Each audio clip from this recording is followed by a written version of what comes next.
कादंबरी सुडाग्नी, लेखक कल्लापाय ज्योतिबा पाटील. भाग 8. घरातला करता पुरुष केला. जनाच्या संसारूपी गाड्याचं एक चाक मोडून पडलं. अंजीचा वाघासारखा भाऊ केला. वासूला सावली देणारा वटवृक्ष उन्मळून टाकला. तर आईचा तळ हातावरच्या फोडाप्रमाणे जपलेला एकुलता एक लेख केला. गावच्या पैलवान पोरांचा वाटाडा केला. वासूच्या घराचा आधार केला. मारुतीच्या जाण्यानं मारुतीचं घर पुरतं खचलं होतं.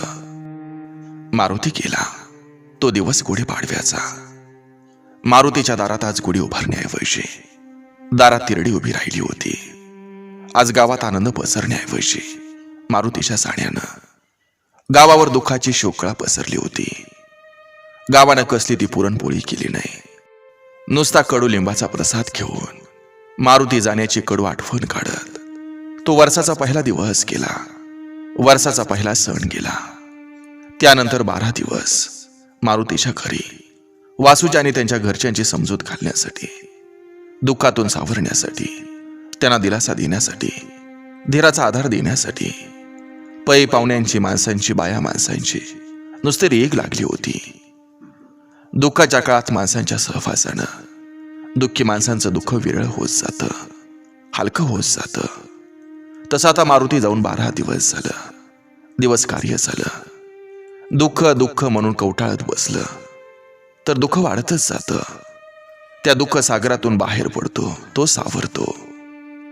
दिवस कार्य होताच वासूच्या घरचे हळूहळू कामाला लागले.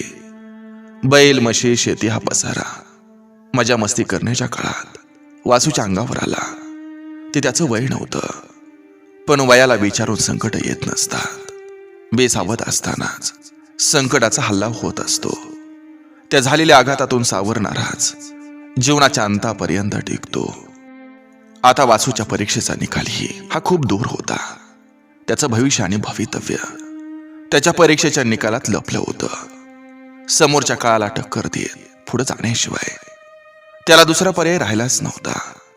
आता वासू म्हशी बैलांना वैरण आणायला लागला. म्हशीचं दूध काढायला लागला. बाजारहाट करायला लागला.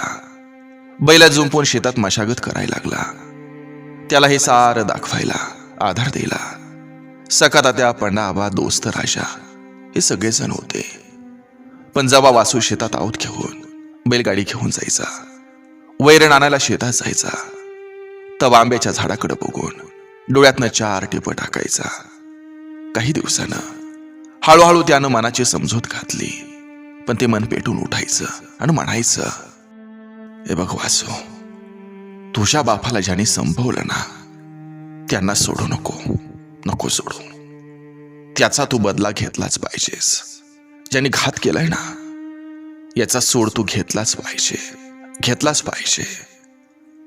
उन्हाळ्यातील भल्या पहाटे त्याचं मन पेटून उठायचं, रक्त शिवशिवायचं. नुसत्या विचाराने हातात धरलेल्या नाकरानं जमिनीच्या पोटातील ढेकळं निघावे तसे एक एक विचार त्याच्या मनातून उपसत होतं. शेतात कुदळीनं खणताना बदल्याच्या विचारानं त्याला असं वाटायचं की आता जर ते आपले वैरी समोर आले ना, तर या कुदळीनं ना एका घावात एकाला ठार करीन.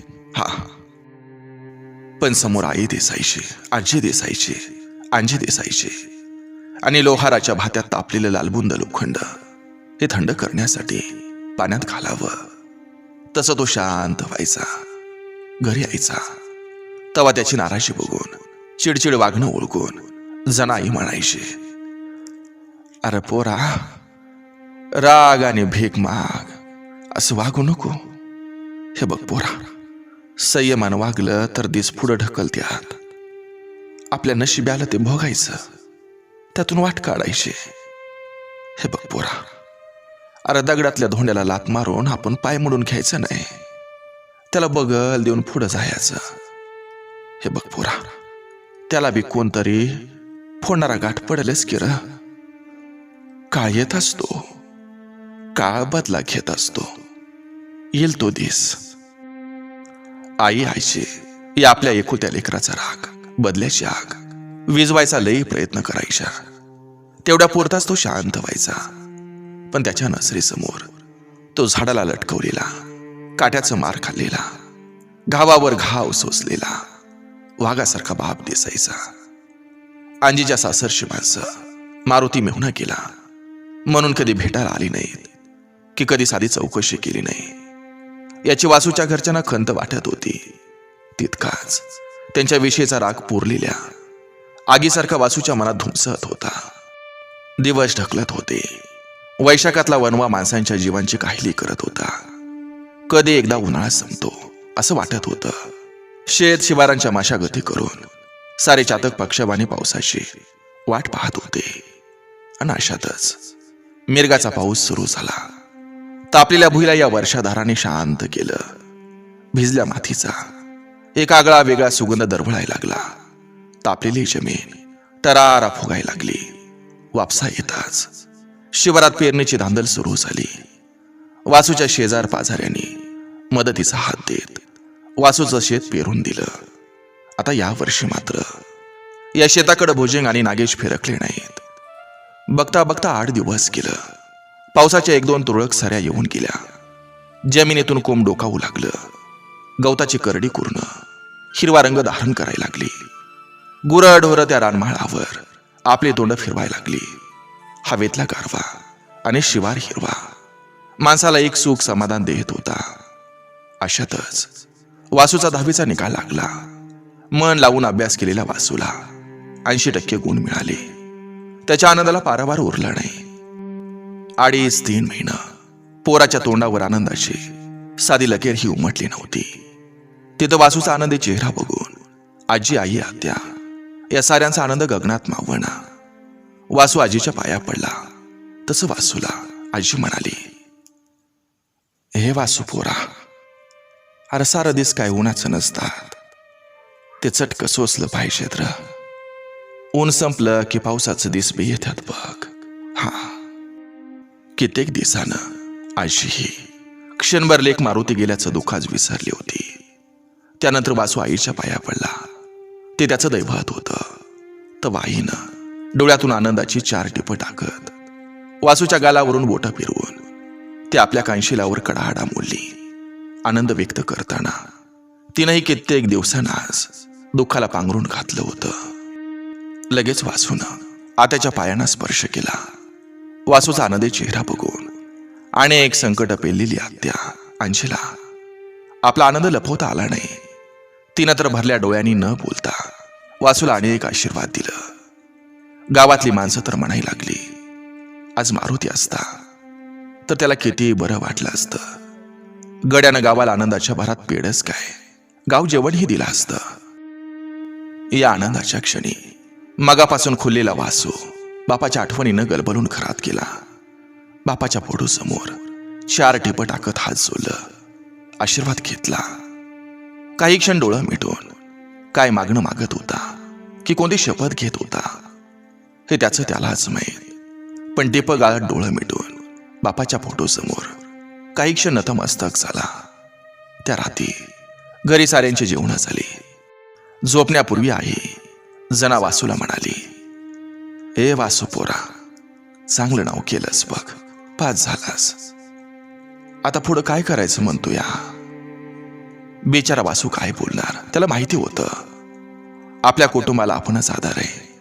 गाव सोडून, घर सोडून, आपली माणसं सोडून लांब कुठंतरी जाऊन शिकू शकत नाही. त्या परास आपल्या माणसांना आधार देत शेतीच केली तर बरं होईल.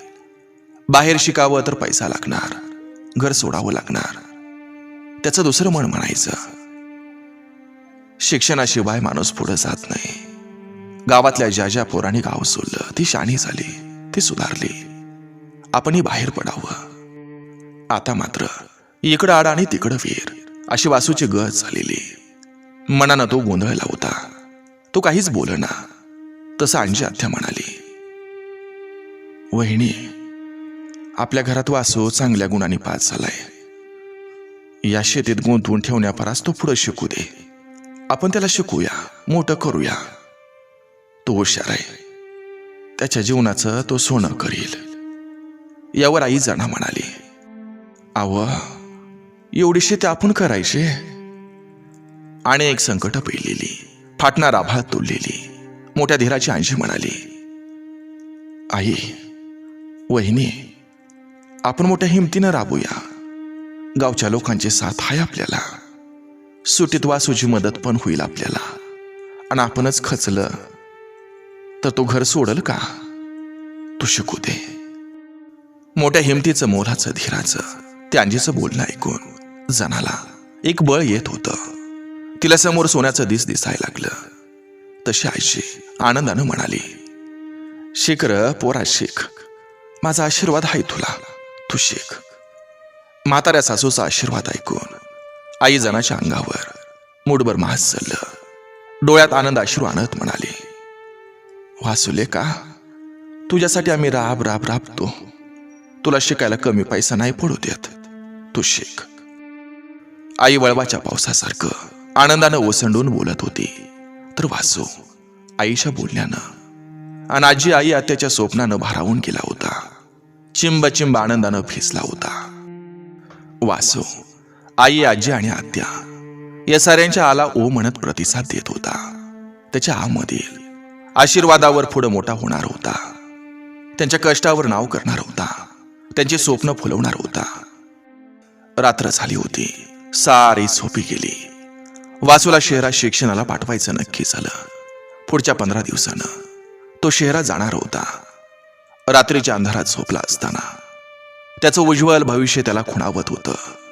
पण त्याला आपल्या बापाला ज्यांनी लटकावलं, आपल्या बापाला ज्यांनी संपवलं, त्यांचा बदला घ्यायची आण त्याला सतावत होती. त्याला सतावत होती.